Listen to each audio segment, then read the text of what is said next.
Judith has a strong tennis background, which translates into her game. Do you find it harder to play players that have a tennis swing like Judith?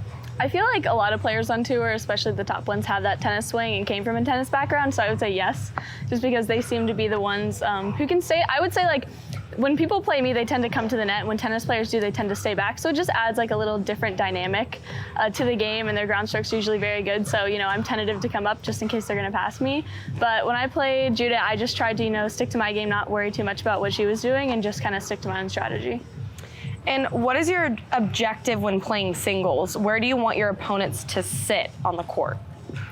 I would say my goal is to not let my opponent sit anywhere, to just kind of move them around the court as much as possible, you know, short angles, try to get them off the court and then go to that open court. But somebody like Judith, you know, you have to kind of go behind her sometimes because she is so fast, she can get to those balls. And Judith came out strong after your timeout call. Do you find it a 50-50 chance to break an opponent's point streak when a strategic timeout is called? It might be like 90%, honestly. Timeouts are so important. When I see a player like lose even like 3-4 points in a row and they don't call a timeout, I'm like, what are you doing? Like, even if they only win 2, like it's a side out and then 2 points, I'm like, call timeout, 3 points in a row. Like, I need that time. So they're super important, and I don't think people use them, you know, as wisely sometimes. And then last question we have is, Judith has been showing up late in the last couple of PPA events. What do you respect about her game, and how does it compare to the field?